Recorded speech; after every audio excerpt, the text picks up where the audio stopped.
तो नमस्ते, एक बार फिर से आप सभी का स्वागत करता हूं। आर्ट ऑफ लिविंग संस्था की तरफ से मैं आपका होस्ट आदर्श गुप्ता आपका स्वागत करता है। आर्ट ऑफ लिविंग संस्था के बारे में सबसे पहले मैं बताना चाहूंगा आपको। आर्ट ऑफ लिविंग संस्था 156 से भी ज्यादा देशों में है और अपना काम कर रही है। एक एनजीओ बेस्ड संस्था जो विश्व की सबसे बड़ी संस्थाओं में से एक है। हमारी संस्था मुख्यतः शिक्षा को बढ़ावा देने, मानवीय मूल्यों की स्थापना करने और विश्व भर में तनाव कम करने के कार्यों में लगी हुई है। अभी तक हम 33 करोड़ से भी ज्यादा जीवन को बेहतर बना चुके हैं और इस संस्था के संस्थापक श्री रविशंकर जी हैं, जो विश्व के मानववादी और एक शांति दूत हैं। वह तनाव मुक्त और हिंसा रहित समाज की स्थापना करने में लगे हुए हैं। चलिए, अभी हम हमारे जो शिक्षक हैं उनमें से जो कुछ अपने उरई जालौन परिवार के शिक्षक हैं उनको हम कहना चाहेंगे आप इस पद्धति को आगे बढ़ा रहे हैं। उनमें से राजकुमार जी, सीमा श्रीवास्तव जी एंड अनिरुद्ध जी हैं। मैं उनका यहाँ पे स्वागत करना चाहूंगा। और हमारे सबसे पहले मैं इन तीनों हमारे गेस्ट का एज अ स्पॉटलाइट कर देता हूं, सो आप सब जान सकते हैं इनको। और यस, तो हमारे राजकुमार जी एक शिक्षा के क्षेत्र में अपना बहुमूल्य योगदान दे रहे हैं। ये देश की 4 प्रमुख संस्थाओं से जुड़े हुए हैं जो योग को बढ़ावा दे रहा है, योग की शिक्षाओं को बढ़ावा दे रहा है। और ये अपनी मतलब एज अ टीचर तो हैं ही, और साथ साथ इनके अंदर बहुत सारी खूबियां हैं जो अपनी कलाओं को वो बढ़ावा देते रहते हैं। जैसे कवि हैं, ये साहित्यकार हैं, फिल्म मेकर हैं, पत्रकार भी रह चुके हैं। 8 साल से ज्यादा इन्होंने काम किया है पत्रकारिता में भी। और इन्होंने चाइल्ड राइट्स पे, वुमेन राइट्स पे काम किया हुआ है और काफी लोगों को, समाज को उठाने में लगे हुए हैं। और ये टीचर्स के ट्रेनर भी हैं, एज अ TOT बोलते हैं, ट्रेनर्स और ट्रेनर्स। और ये अपने विभाग में ये अभी ये टीचर, गवर्नमेंट टीचर हैं प्राइमरी शिक्षा में, और ये अपने स्टेट के टीचर्स के ट्रेनर भी हैं। तो इनको मैं स्वागत करता हूं। और साथ साथ हमारे 2 और टीचर, जो सीमा श्रीवास्तव जी, ये भी उरई की बेटी ही कहेंगे हम, क्योंकि उरई में इनका शादी होके आया है। और इन्होंने झांसी की बेटी, झांसी की बेटी और उरई की बहू है। ये भी ये सामाजिक कार्यों से जुड़ी हुई हैं और पिछले 2007 से इन्होंने आर्ट ऑफ लिविंग के साथ अपनी यात्रा स्टार्ट किया था। और इन्होंने जब इन्होंने पहला कोर्स किया था तो इन्हें बहुत सारे ऐसे अच्छे अनुभव हुए जिस वजह से इन्होंने अपनी यात्रा को कंटिन्यू रखा और अपने इस मुकाम में इन्होंने एक बहुत बड़ा योगदान दे रही हैं कि वो टीचर बन करके लोगों को शिक्षा दे रही हैं। और बहुत सारी कल्याणकारी योजनाएं, जैसे अभी कोविड का ही चल रहा है, इस कोविड की ही योजना में ये सैकड़ों लोगों को इम्यूनिटी बिल्डिंग वर्कशॉप दे रही हैं और बहुत सारे योगदानों में लगी हुई हैं। और हमारे अनिरुद्ध जी भी बहुत पुराने टीचर हमारे उरई परिवार के, और इनका भी योगदान बहुत रहा है हमारे जितने भी योग शिविर हैं उनको आगे बढ़ाने में। और इनका अपना बिजनेस है, अपना कारोबार है जिसमें वो बहुत व्यस्त भी रहते हैं। और इन्होंने बहुत सारा काम किया है जो उरई में सबको एक सपोर्ट करता है। मैं अनिरुद्ध जी का भी स्वागत करूंगा। अनिरुद्ध जी, हम आपसे बहुत दिन बाद मिल पाए हैं, ज्यादा जानकारी नहीं ले पाए हैं आपके बारे में। ओके, तो अभी हम चाहेंगे कि आप लोग इस वार्ता को आगे बढ़ाएं। उरई जालौन चैप्टर में आर्ट ऑफ लिविंग और इसकी गतिविधियों को बढ़ाने में आदरणीय अनिरुद्ध जी का बहुत बड़ा रोल है। पिछले बहुत सारे सालों से आर्ट ऑफ लिविंग को बनाए रखना और उसको आगे ले जाने में अनिरुद्ध जी की बहुत बड़ी भूमिका रही है हमेशा, मैं उनका भी समझ कर रहा हूँ।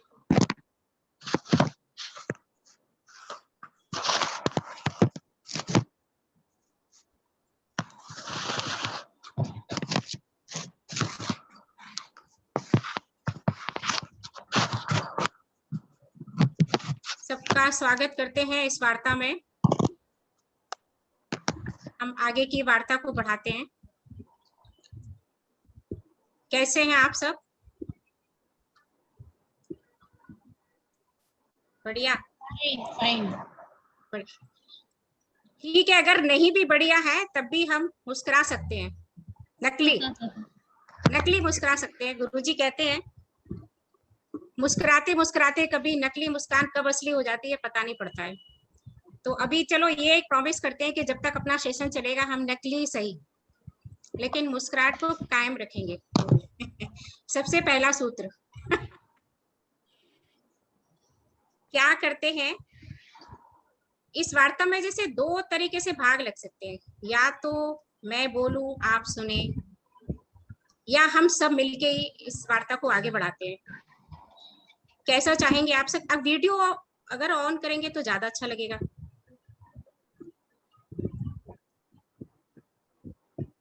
प्लीज जिन्होंने अपना वीडियो ऑफ कर रखा है प्लीज ऑन कर लीजिए। ऑन कर लीजिए तो थोड़ा देख के बात करने में ज्यादा आनंद आएगा, ना कि मजा आएगा ना। पर्दे के पीछे से बात। हाँ, फिर ये लगता है कि दीवार से बातें कर रहे हैं। सभी लोग प्रकट हो जाए जिनकी प्रकट मजबूरी हो हो। जाए, मुस्कुराते चेहरे अच्छे लगते हैं।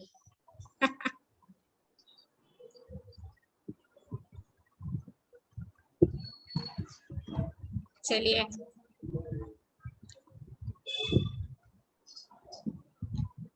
हाँ तो हम वार्ता को आगे बढ़ाते हैं। पहले देखते हैं कि आपको पता है एक छोटा बच्चा दिन में 400 बार मुस्कुराता है। 400 बार छोटा बच्चा, लेकिन जैसे जैसे हम बड़े होते जाते हैं हम अपनी मुस्कुराहट हमारी गायब हो जाती है, पता नहीं कहाँ चली जाती है हमारी मुस्कुराहट। ऐसा तनाव कभी कभी एक छोटा फोन भी, एक इतना सा फोन आपका कई दिन बर्बाद कर सकता है, इतना टेंशन दे सकता है। आप अच्छे खासे मूड में हैं और एक फोन कॉल आता है, पता नहीं किसी ने क्या बोल दिया, जो भी बोला आपका कई दिन के लिए वो तनाव दे गया, कई दिन के लिए आपको वो तनाव दे जाता है। हमारी 80% बीमारियां हमारे तनाव की वजह से होती है। ये साइंस में रिसर्च हो चुका है कि हमारा सबसे ज्यादा जो हमारे डिप्रेशन है, ये सब कुछ है, सब हमारा ये मानसिक और ये निगेटिव विचार, हमारे सबसे ज्यादा निगेटिव विचारों की वजह से हमारा मन, और इसकी वजह से क्या होता है कि हमारा मन जब खराब होता है तो वही हम बोलते हैं। अगर हम गुस्से में होंगे तो कोई भी हमसे आया तो हम क्या बोलेंगे, उसको गलती बोलेंगे ना, कोई उसको खुश तो नहीं कर सकते। हमारा इसमें आपका कोई दोष नहीं है भाई, जिसके पास जो होगा वो वही तो बांटेगा। जैसे एक छोटा सा ही उदाहरण लेते हैं, अगर बॉस का फोन आया, हस्बैंड को कुछ बोल दिया, हस्बैंड आते हैं घर पे, उनका मूड ऑफ है, वो पत्नी को डांटते हैं, पत्नी बच्चे को डांटती है, ऐसा सिलसिला बढ़ता चला जाता है। तो जाने अनजाने हमने क्या क्रिएट किया, एक खराब वातावरण, एक निगेटिव माहौल खराब किया। हमारे एक के खराब होने की वजह से हमारा पूरा चारों तरफ एक निगेटिव माहौल क्रिएट होता है। हम जानबूझ के नहीं करते हैं भाई। आप बताइए कौन ऐसा है जो खुश रहना नहीं चाहता? कोई है? कोई चाहता है कि किसी को तनाव हो? बताइए, कोई है क्या? कोई नहीं चाहता। कोई नहीं चाहता ना, हर कोई खुश रहना चाहता है। हर कोई चाहता है कि उसके आसपास का वातावरण बहुत सुंदर हो, हर कोई अच्छा बोले। पसंद तो ये सब कोई करते हैं, लेकिन ऐसा हो नहीं पाता। इसका कारण मानसिक तनाव, और मानसिक तनाव की वजह से हमारा अंदर की बीमारी, अब हमें ये तो पता पड़ गया कि हमारी 80% बीमारियां और हमारा वातावरण, निगेटिव वातावरण, ये किस वजह से, हमारे मानसिक तनाव की वजह से ही हम एक दूसरे को एक गलत निगेटिव माहौल देते हैं। अब ये तो हमें समस्या तो पता पड़ गई, लेकिन अब इसका सॉल्यूशन क्या है, क्या कर सकते हैं? ये तो हमने बहुत सुना है कि भाई टेंशन नहीं करो, तनाव नहीं करो, बहुत लोगों ने कहा होगा। सब कहते भाई आप सोचो नहीं, उधर नहीं सोचो, लेकिन कैसे ना सोचे। हमारा दिमाग क्या करता है, जो चीज हम सोचते हैं कि हमें ये नहीं सोचना है, वो बार बार वही सोचता है। हाय कोई भैया, आज तुम पढ़े नहीं? जी कुछ बोला?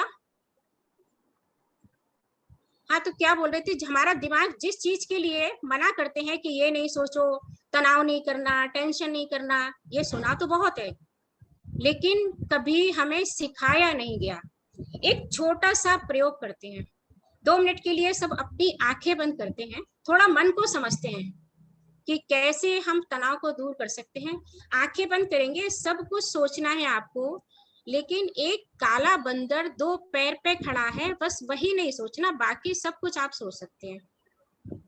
आंख बंद करिए, थोड़ा सोचिए, सबको सोचना है आपको, सिर्फ वही नहीं सोचना है कि काला बंदर 2 पैर पे खड़ा है। आंख बंद के जरा सोचिए दिमाग में क्या थॉट आ रहा है।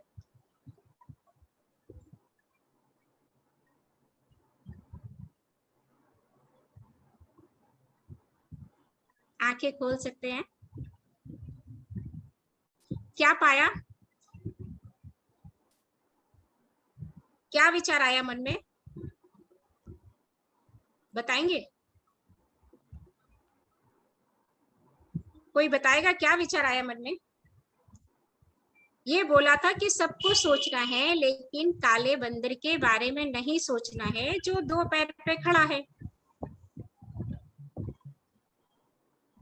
बताइए, अनम्यूट करके बता सकते हैं क्या आया दिमाग में। खुद को अनम्यूट करिए और बताइए क्या आया।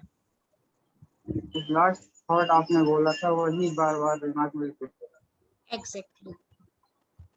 जो चीज हम सोचते हैं कि हमको ये नहीं सोचना है, वही चीज, वही बात हमारे मन में बार बार आती है, और वही हमारा तनाव है, वही हमारी बीमारी की जड़ है। हमको पता नहीं चलता, ये हमको मालूम नहीं चलता, लेकिन हमारी असली बीमारी की जड़ वजह से। अब हमें कारण तो इसका पता हो गया कि भाई समझ में आ गया कि ये है। अब हम अपने मन को कैसे संभालें, क्या करें हम? हमारा मन बहुत ही कोमल है। ये ऐसे है जैसे मान लीजिए कांटे में कपड़ा फंस जाता ना, और एक मलमल का कपड़ा जैसे कांटे में फंस गया, आप उसको अगर खींचोगे ना तो वो क्या होगा? फट जाएगा। उसको बहुत प्यार से, बहुत आहिस्ते से निकालना पड़ता है। यही सिचुएशन मन की होती है कि हमें मन को बहुत धीमे से समझा के और उसको नेगेटिव थॉट से वापस लाके कैसे निकालें, ये सिखाता है हमारा आर्ट ऑफ लिविंग। इसी को कहते हैं जीवन जीने की कला। ये कला है। ये कला हमें सीखने की जरूरत क्या है? क्यों सीखें हम? कोई जरूरत नहीं है कला सीखने की। वो इसलिए है कि देखिए, आप एक गाड़ी खरीदते हैं या आपने एक मोबाइल खरीदा, हर उसके साथ एक मैनुअल आता है कि how to use your car. आपको मोबाइल कैसे यूज करना है आता है कि नहीं? मिलता है, उस मोबाइल के अंदर लिखा हुआ होता है, कार के अंदर होता है, आप इसको चलाएंगे, इसको ऐसे यूज करेंगे, और आपको 4 आसपास आपके बताने वाले भी मिल जाते हैं कि ऐसे करना है। लेकिन जो हमें इतनी अनमोल जिंदगी मिली है और इतना सुंदर मन मिला है, ये हम जिंदगी को कैसे चलाएं, ये तो हमें कभी किसी ने सिखाया ही नहीं। इतना हम पढ़ गए, सब कुछ पढ़ लिया हमने, लेकिन मन को कंट्रोल करना हमें नहीं सिखाया गया। कैसे हम नेगेटिव विचारों से जीत सकते हैं, अपने स्वास्थ्य को ठीक कर सकते हैं, अपने आसपास का वातावरण अच्छा बना सकते हैं, सबको खुशियां दे सकते हैं, ये तो किसी ने नहीं सिखाया। बस टेंशन नहीं करो, तनाव नहीं करना, ये मत सोचो, वो मत सोचो, ये तो बहुत मिल गए, बहुत लोगों ने बहुत कहा, लेकिन कभी सीखा नहीं है। ये कला हमारे गुरुजी ने सिखाई है कि कैसे हम परिस्थितियों के प्रभाव में जीते हैं। जब हमारी परिस्थिति हमारे अनुकूल होती है, हम ऐसा ही जीवन जीते हैं। अगर सब कुछ हमारे मन का होता है तो हम खुश, और हमारे हमारे मन का नहीं हुआ तो हम दुखी। ऐसे ही जीते हैं ना, ऐसे ही जीते हैं। हर व्यक्ति हमारे जैसा ही होना चाहिए, जो हम बोले वही बोलना चाहिए, सब कुछ हमारी पसंद का होना चाहिए तो हम खुश हैं। अगर हमारे पसंद का नहीं है तो हम दुखी हो जाते हैं। तो ये एक कला है, इसको कहते हैं आर्ट ऑफ लिविंग। अब एक हम अपने हैप्पीनेस को क्या करते हैं, टालते जाते हैं। खुशियां तो हमारी जिंदगी में आती हैं लेकिन हम उसको कभी महसूस नहीं करते, आगे बढ़ाते हैं। अब हम थोड़ी देर के लिए अपना ध्यान ले चलेंगे, जब आप लोग हाई स्कूल में थे, जब हाई स्कूल में थे तब क्या मन में आता था? एग्जाम टाइम था, क्या सोचते थे उस समय? बस एग्जाम निकल जाए। बस ये निकला तो बस जिंदगी टनाटन है, फिर तो कोई गमी नहीं जिंदगी में, है ना? हाँ। यही सोचा ना। अब भाई हाई स्कूल हो गया, हाई स्कूल का रिजल्ट आ गया, फिर उसके बाद क्या हुआ? अब हाई स्कूल से आप फर्स्ट ईयर 12th में आ गए हैं। अब वो जो खुशी आपकी हाई स्कूल की आई थी, जो आप इंटर में आ गए, फिर आपने क्या सोचा? अनम्यूट करके बताइए जरा, हम अपनी खुशियां कैसे हम पोस्टपोन करते जाते हैं? क्या सोचा फिर? इंटर पास हो गया। इंटर हो जाए भैया, इंटर भी हो गया, अब ग्रेजुएशन हो जाए।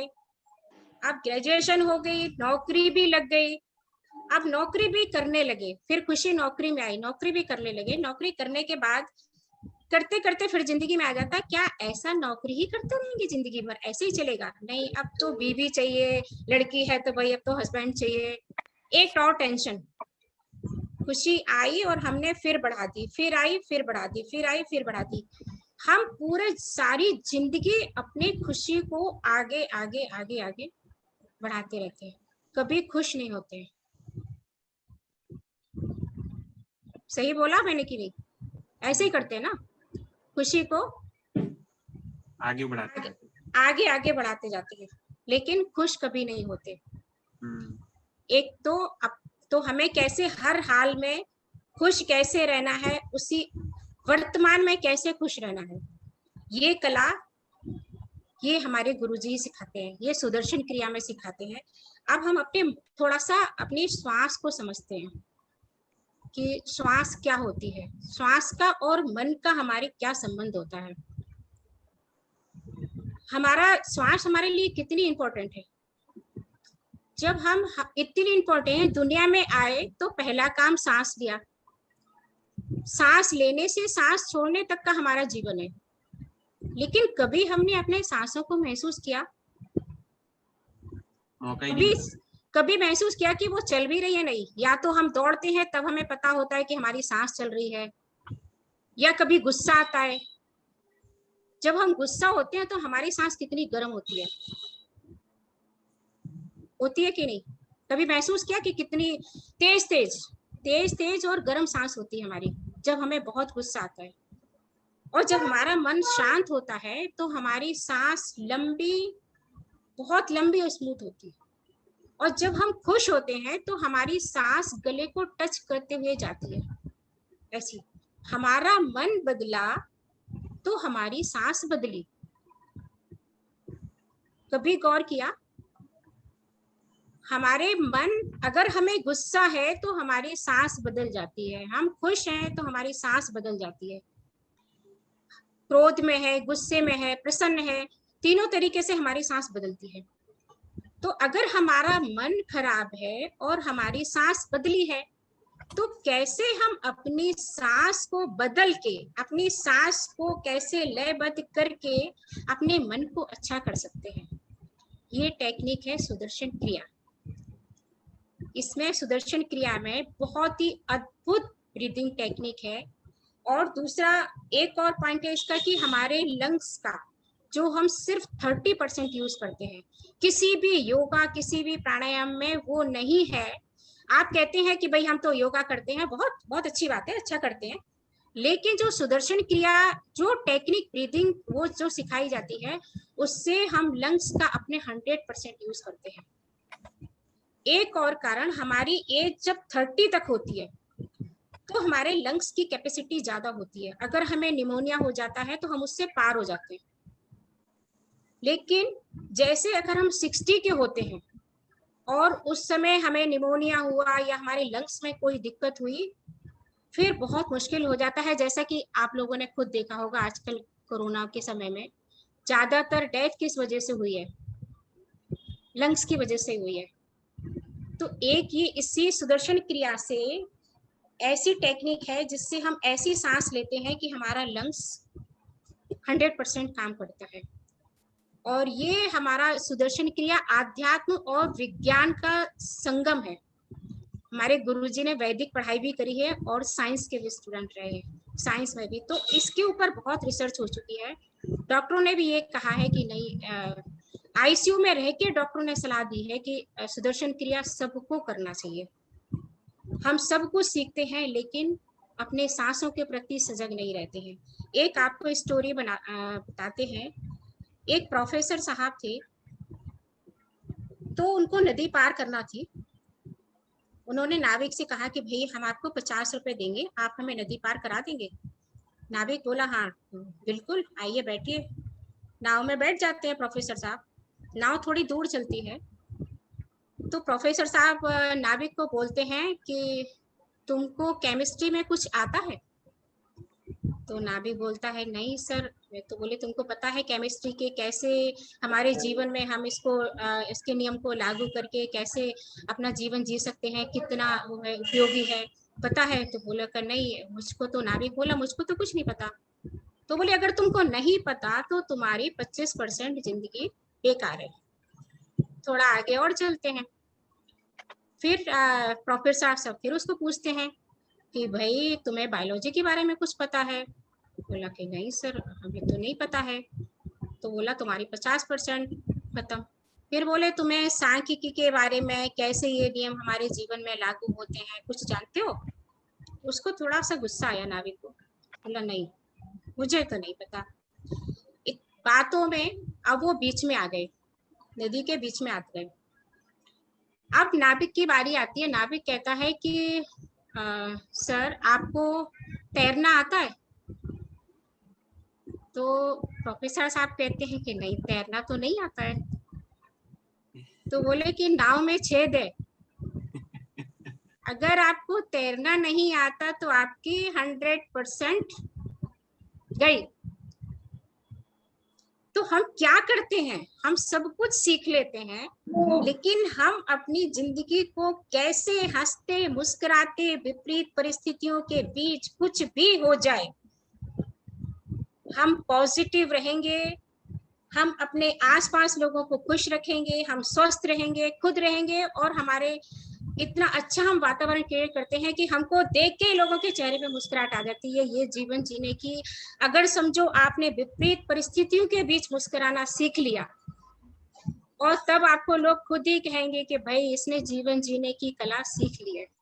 जरूर कुछ तो बात है, कुछ तो बात है। परिस्थितियां विपरीत होने पर वो कैसे मुस्कुरा सकता है? तो ये हमारी सुदर्शन क्रिया सिखाती है। और हमारा जैसा मन होता है, एक छोटी सी कहानी और आपको बताएंगे। आपने दिल्ली में मेट्रो उसमें राजीव चौक के बारे में सुना होगा कि बहुत रश होता है। कैसे हमारा मन को हम थोड़ा समझेंगे कि हमारे मन में कैसे विचार आते हैं।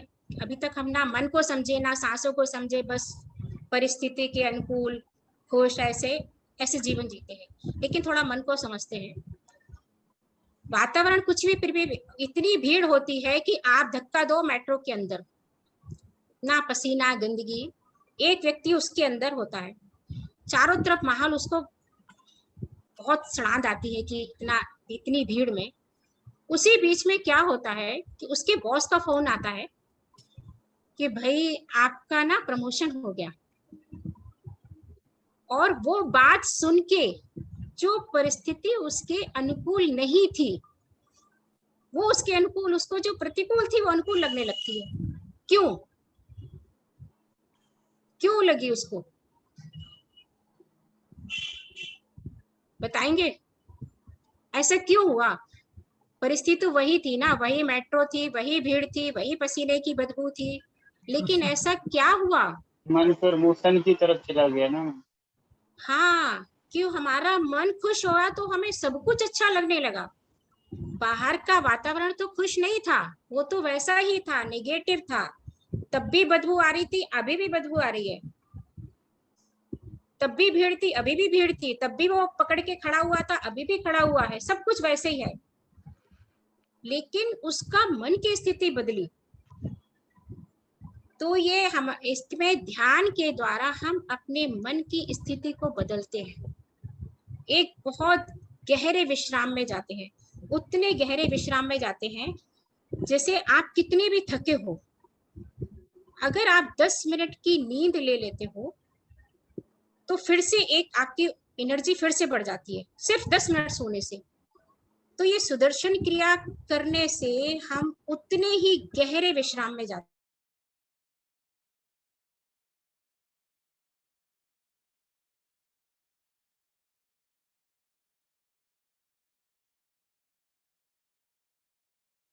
नहीं आते हैं। तो हमें इतनी ज्यादा प्राण ऊर्जा मिलती है, जिससे हम इतने ज्यादा फिर से तत्पर हो जाते हैं। तो वही विश्राम जो हम 6 घंटे की नींद में लेते हैं, वही विश्राम हम भी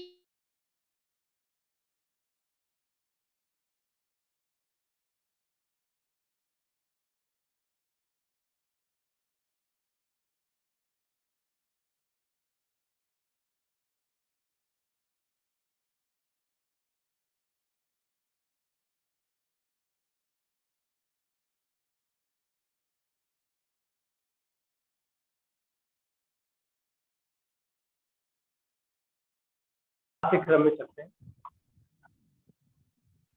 अभी फेफड़ों की क्षमता बढ़ाने की बात हुई। शिवा देवी ने बताया कि फेफड़ों की क्षमता बढ़ जाए तो क्या फायदे हैं और हम कैसे बढ़ा सकते हैं। अब इस पे थोड़ी सी बात और हो जाए, इसके लिए हम कौन से अभ्यास करते हैं और उसके लिए जब सुदर्शन क्रिया करते हैं तो उसका उससे क्या संबंध। तो सब लोग पहले अपनी अपनी सुविधा अनुसार जैसे भी आप सुविधा महसूस करें वैसे आसन में बैठ जाएं, पालथी मार करके बैठ जाएं, रीढ़ गर्दन कमर खींचिए और कैमरा अपना ऑन रखें ताकि हमें दिखे और हमारे सभी टीम के साथियों को दिखे कि आप सही कर पा रहे हैं या नहीं। पालथी मार के बैठ सकते हैं, रीढ़ गर्दन आपकी सीधी रहेगी। कोहनियों से हाथ को थोड़ा सा मोड़ सकते हैं, हाथ पूरे तने हुए नहीं रखने हैं। हथेलियां घुटनों पर, आसमान की ओर। आंखें बंद कर लें, आंखें कोमलता से बंद। एक साधारण श्वास अंदर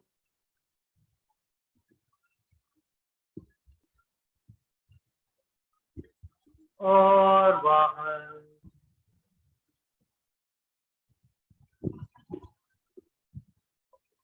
अब एक लंबी गहरी सांस भरें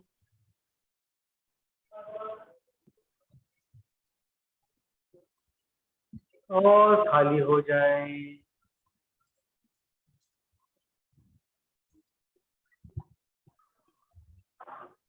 अब आप धीरे से अपनी आंखों को खोल सकते हैं। अभी हम लोग एक छोटा सा अभ्यास कर रहे हैं, इसलिए आप स्क्रीन पर देखेंगे और हमें सुनेंगे भी। सुनेंगे इसलिए कि इंस्ट्रक्शन सही पहुंचे और देखेंगे इसलिए कि आपको सही पोज बने कि कैसे करना है। हथेलियों को इस तरह से करें सब लोग, जैसे टाटा बाया वाली स्थिति करते हैं, कंधे के सामने, और धीरे से मुट्ठी बंद कर लें। और टाइट नहीं करना है, हल्की मुट्ठी, हल्की मुट्ठी बंद कर लें। और जब हम कहेंगे इन तो आप सांस भरेंगे और हाथ ऊपर जाएगा, मुट्ठी खुल जाएगी।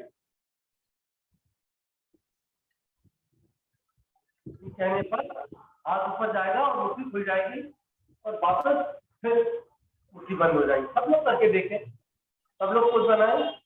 देखना नहीं, सबको करना है। जो लोग केवल देख रहे हैं उन्हें देखना नहीं है, साथ में सबको करना है। हल्की मुट्ठी बंद कर ले और जब आपको नहीं समझता है तो एक बार स्क्रीन पे देख सकते हैं। फिर से एक साधारण श्वास अंदर और बाहर, एक और साधारण श्वास अंदर और धीरे धीरे वो भी बाहर। जो लोग नहीं कर रहे हैं इसलिए वो भी करें, क्योंकि ये अनुभव आपको कराया जा रहा है। अगर आप करके नहीं देखेंगे तो आपको कुछ अनुभव नहीं हो पाएगा और आपका समय हो सकता है व्यर्थ हो जाए। इसलिए प्लीज करके जरूर देखिए। गिनती से करेंगे, जब हम कहेंगे इन तो हाथ आपका ऊपर जाएगा, हथेलियां खुल जाएंगी और बंद कहने पर वापस। ठीक है, हमारे साथ गिनती से करेंगे। इन, सबसे हाथ ऊपर, हथेलियां खुली हुई और बंद कहने पर मुट्ठी से फिर से बंद हो जाएगी, हाथ अपनी जगह रहेगा। इन 2 करें, इन 3, इन 4, इन 5, इन 6, इन 7, इन 8, इन 9, इन 10, in 11, in 12, in 13, in 14, in 15, in 16, in 17, in 18, in 19 और 20। हथेलियां घुटनों पर, आसमान से खुली हुई, आंखें बंद रखते हैं। आपके शरीर में जो भी संवेदनाएं हो रही हैं उसके प्रति सजग रहें। आंखें थोड़ी देर बंद रखें, अपने अनुभव के साथ रहें।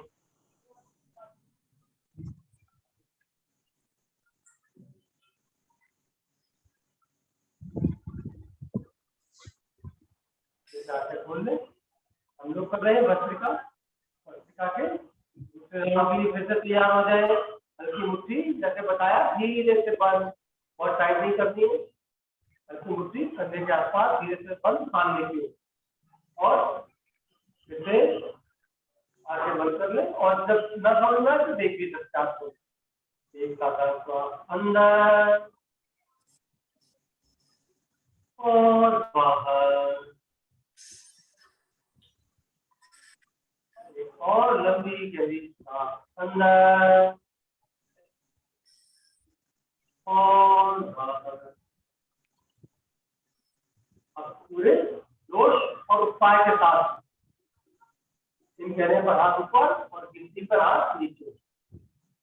इन 1, इन 2, इन 3, इन 4, in 5, in 6, in 7, in 8, in 9, in 10, in 11, in 12, in 13, in 14, in 15, in 16, in 17, in 18, in 19, in 20। आगे बढ़कर हम करें हथेलियां घुटनों पर, आसमान की ओर खुली हुई, आंखें बंद ही रखें। अपने शरीर की एक एक कोशिका में ऊर्जा का संचार हो रहा है, इसके प्रति सजग रहें।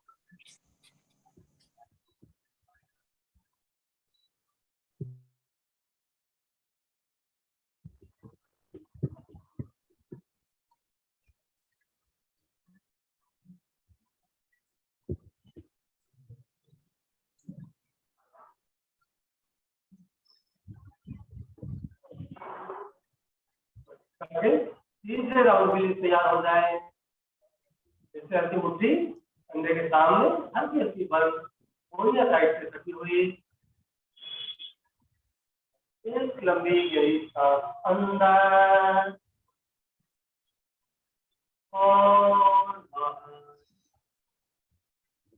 हम लोग जो भी क्रिया कर रहे हैं उसका पूरा आनंद लें।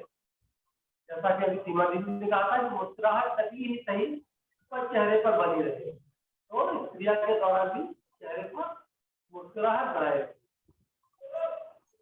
और साधारण पर अंदर और बाहर राउंड पूरे जोश और साइड के साथ करेंगे। in 1 in 2 in 3 in 4 in 5 in 6 in 7 in 8 in 9 in 10 in 11 in 12 in 30 in 40 in 50 in 60 in 70 in 80 in 90 in 20 option आंखें बंद ही रखें।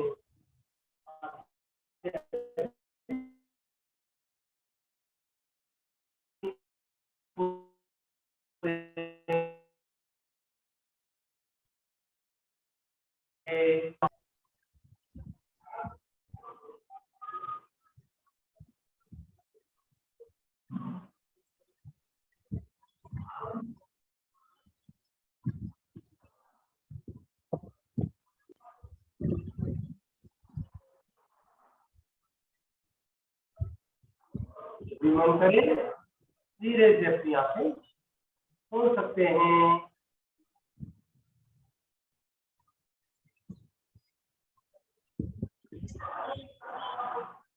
कैसा लगा ये मस्तिका का अभ्यास? आप इस तरह से हाथ उठा के बता सकते हैं, हम सब करके एक कम अच्छा लगा, दोनों कम बहुत अच्छा लगा, इस तरह से भी बता सकते हैं। तो अनम्यूट करने की जरूरत नहीं पड़ी। और थैंक यू। चलिए एक और छोटा सा अभ्यास करके देखते हैं। हम लोग करेंगे नाड़ी छोड़। इसके लिए क्या करेंगे, 2 उंगलियां तरह से आकार बनाए, पहले बना ले जैसे हम बनाए, 2 उंगलियां इस तरह से और ये छुट्टी, 2 उंगलियां इनको पाँव के बीच में रखेंगे और ये 2 उंगलियां फ्री रखेंगे। अंगूठे से दाहिने नोस्ट्रिल को हल्का सा पुश करेंगे, बहुत हल्का सा हाथ रखेंगे और बाएं से पूरी सांस धीरे धीरे भरेंगे और जब सांस भर जाए तब बाएं को हल्का सा पुश करेंगे और दाहिनी तरफ से धीरे धीरे पूरी सांस निकाल देंगे। और इसी तरह से किए फिर दाहिने से भरेंगे और बाएं से निकाल देंगे। चलिए मैं आपको एक एक इंस्ट्रक्शन देता रहूंगा तो आराम में होता है। चलिए पोज बना लें, दोनों उंगलियां पाँव के बीच में, अंगूठा नाक पर, धीरे धीरे सांस भरें,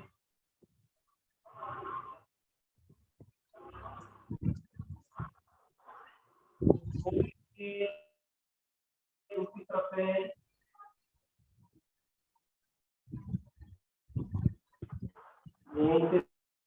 भरें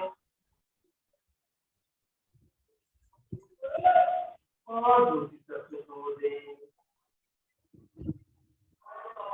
ये हुआ एक राउंड। इसी तरह से आप कंटिन्यू करते रहेंगे। जैसे बाईं तरफ से सांस भरें, छोड़ें,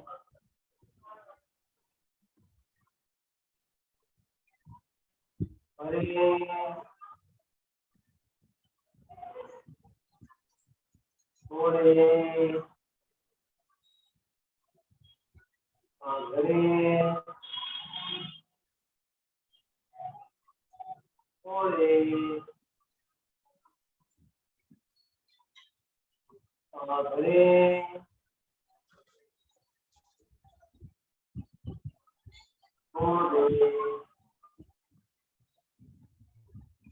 इसमें सांस भरें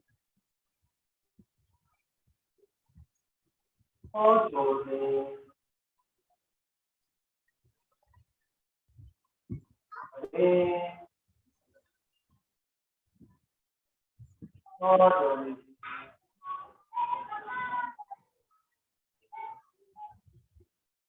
भरें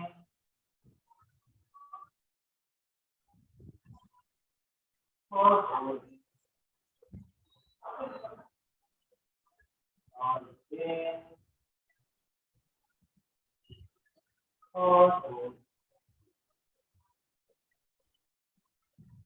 और सांस लें।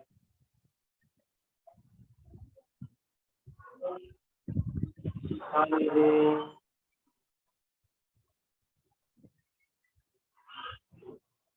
और सांस लें।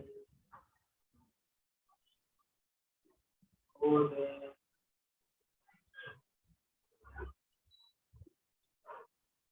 छोड़ें। छोड़ें।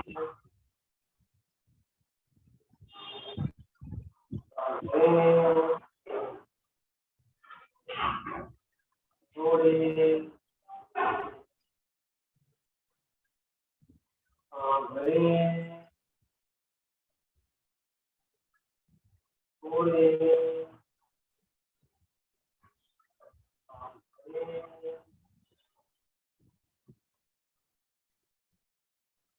छोड़ें।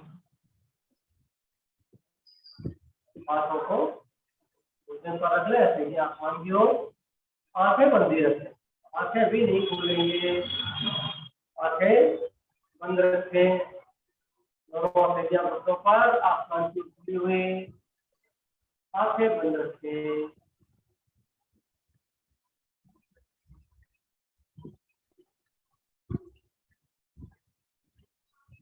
शरीर की एक एक कोशिका में जो भी ऊर्जा का प्रभाव व्यतीत हो रहा है उस अनुभव के साथ रहें, आंखें बंद रखें।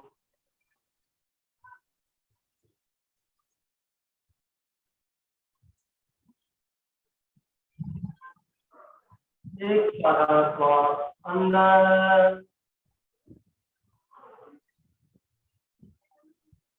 और बाहर। जब कहा जाए तभी अपनी आंखें खोलें। एक और साधारण श्वास अंदर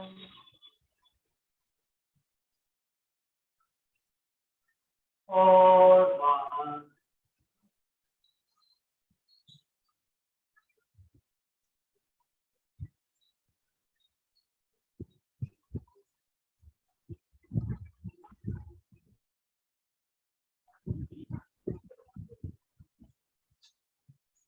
हमारा शरीर एक वृक्ष की तरह है और ये मन एक लता की तरह है जो इसी के इर्द गिर्द हमेशा चक्कर काटता है। मन हमारा हमारे शरीर के इर्द गिर्द ही हमें प्रभावित करता है। तो हम आंखें बंद ही रखेंगे, अपने मन की आंखों से अपने शरीर की यात्रा करें। एक साधारण श्वास अंदर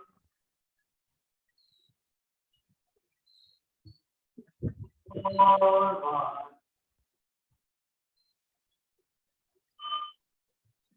आंखें बंद रखते हुए अपना ध्यान अपने पैरों के पंजों पर ले जाएं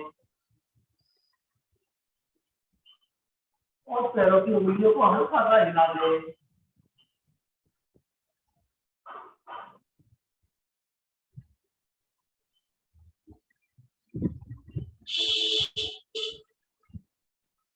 एड़ी तक के हिस्से को फ्री छोड़ दें।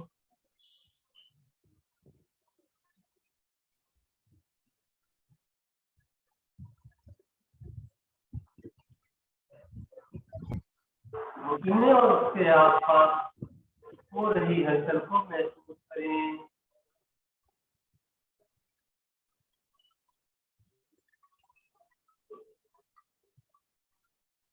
एक साधारण सवाल भरें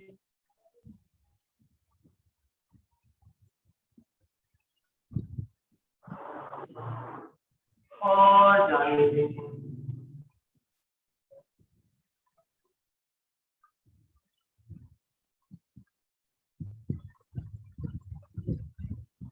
एक और साधारण सवाल भरें और खाली रखें। आंखें बंदी रखें। अपना ध्यान चारों और कमर की तरफ ले जाएंगे।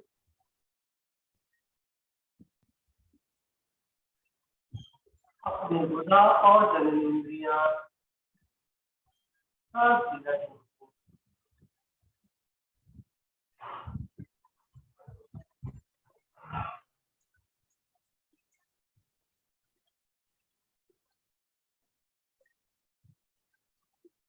नाभि और उसके आसपास का पूरा उदर क्षेत्र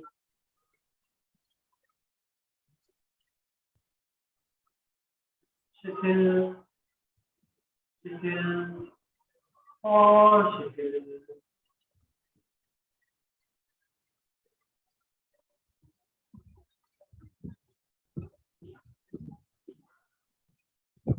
ध्यान अपने हृदय और उसके आसपास ले जाए। हृदय के हो रहे स्पंदन को महसूस करें।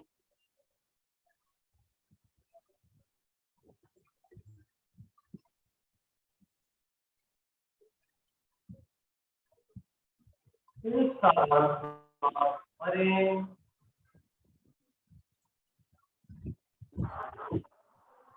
और खाली कर दें।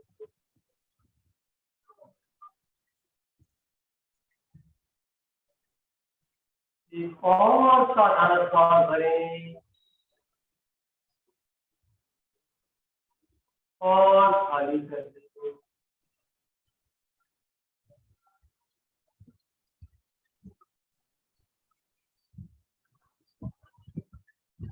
अपने पूरे सीने के क्षेत्र में फेफड़ों में हो रही हलचल को महसूस करें।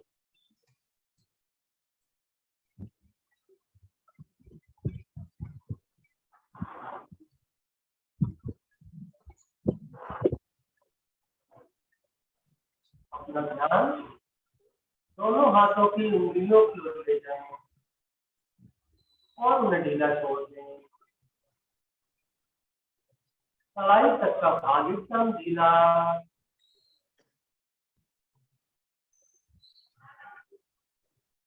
कोहनियां और कंधे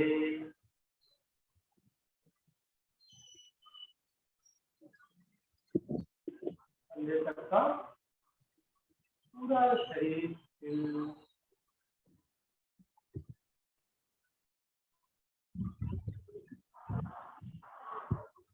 हमारा गला पूरी हेलो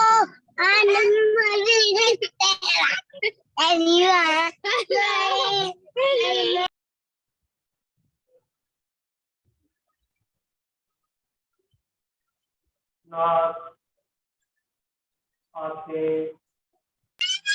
हेलो हेलो और पूरा चेहरा। अपना ध्यान पांवों के बीच के स्थान पर ले जाए जहां हम बिंदी और टीका लगा। और एक हल्का सा स्पंदन महसूस करें।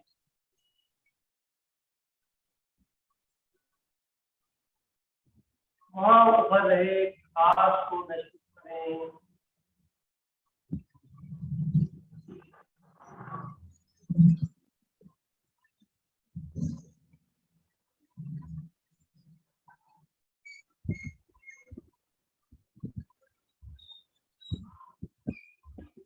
अपना ध्यान सिर की चोटी के ऊपर ले जाए।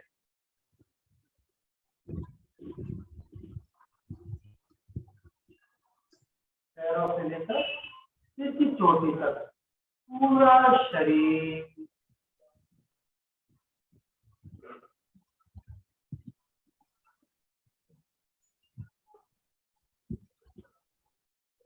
इसके ऊपर भी अगर कोई आसपास वाइब्रेशन महसूस हो रहा है तो उसे महसूस करिए, एक संवेदना के साथ रहें।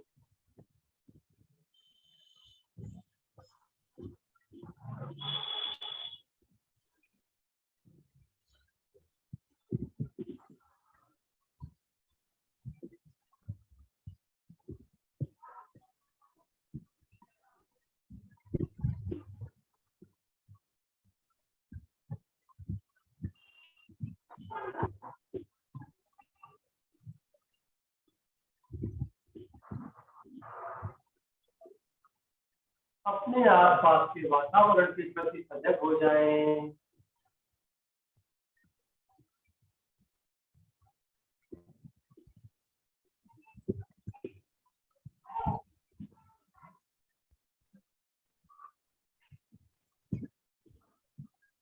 अपने विचारों के प्रति सजग हो जाएं।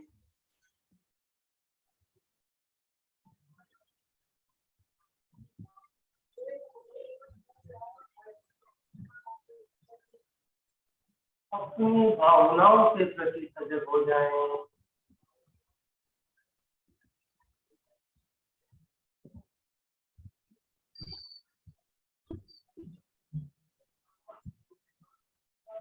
अपने शरीर के प्रति सजग हो जाएं।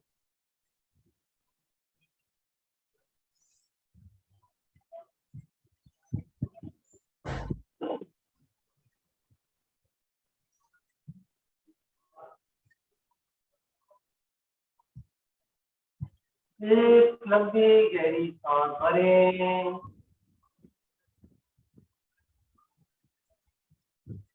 और खाली कर दें।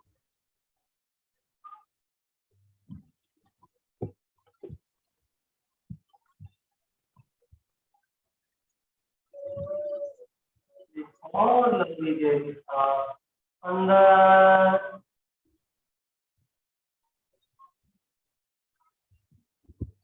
और बाहर।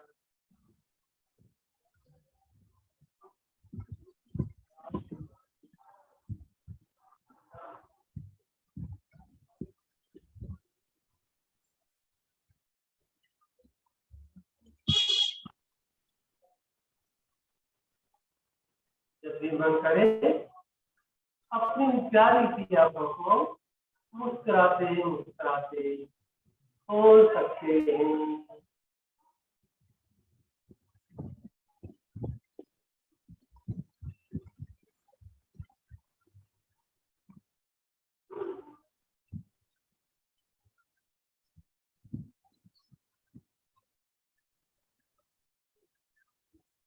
अभी कैसा है मन? अगर बोलने का मन नहीं कर रहा है तो आप हम सब करके भी दिखा सकते हैं। एक बार सबको चेक व्यू में ले लीजिए आदर्श जी।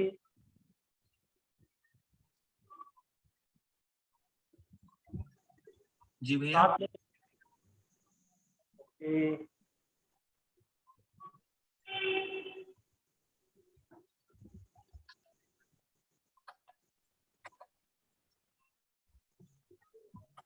रिकॉर्डिंग हमारे ख्याल से ऑफ कर दीजिए।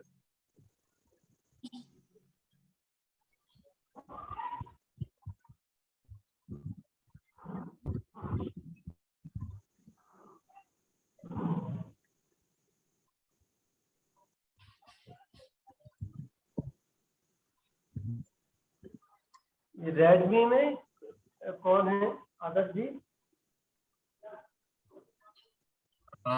उन्होंने ज्वाइन ही नहीं किया है ऑडियो, पता नहीं। जय गुरुदेव शशि। अभी हमारी शशि जी। जय गुरुदेव शशि भाभी जी। आपको आपका ऑडियो नहीं खुला है, आप म्यूट है।